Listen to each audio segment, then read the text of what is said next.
Our first presenter is Ksenia Johnson, who is a coordinator with the Dallas ISD Counseling Department. She will be sharing important information about disciplining with dignity. So let's define discipline. I'm not here to tell anyone how they should or should not discipline their children. As a parent, you have the right to decide what disciplinary practices you should use for your child. And that may even vary from child to child. However, as kids grow and change, so does their behavior. Next slide, please.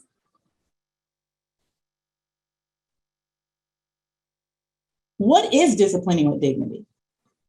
Disciplining with dignity simply means disciplining your child through your connection and creating a very safe environment for them to work through their emotions when they don't meet the boundaries or decisions, or when they're met with boundaries or decisions that they do not like. As kids grow and change, as I mentioned, their behavior surely does. The best way to understand your children's behavior is to understand what they're going through developmentally. Next slide, please. Discipline is about guiding and teaching our children. It's not about punishment or anger. Though it is a natural reaction to feel frustrated or get emotional when someone we love or care about defies us or doesn't listen to us, especially our children. But the thing to remember is when disciplining our children, we shouldn't allow anger to be a deciding factor in the corrective action taken or the consequences that we hand down. Next slide, please. Here are 5 golden rules to remember when we are disciplining with dignity. The first one is to stand firm. We all hate conflict, but if you don't stick to the rules and the consequences you set, your kids aren't likely to either. Pick your battles. Give them small things, small attention, and big things, big attention. You'll be happier and calmer. And the bonus is your children will be happier and calmer.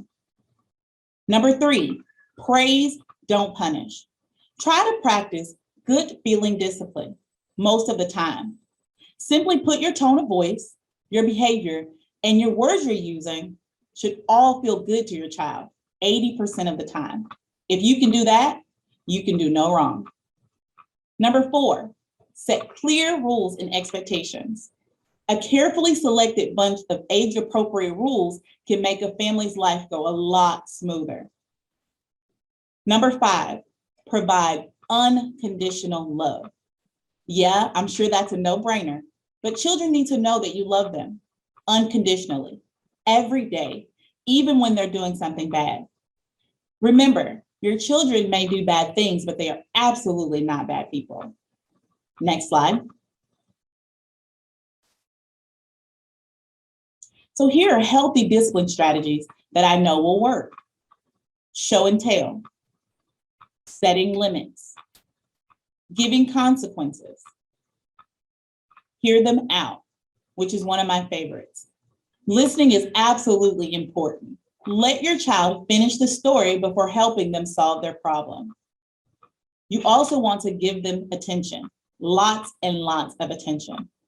A lot of what we consider to be bad behavior is only our children seeking our attention. Number 6, catch them being good.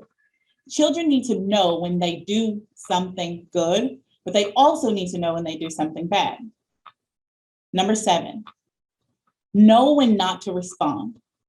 As long as your child isn't doing something dangerous and gets plenty of attention for good behavior, it's okay to ignore some bad behavior.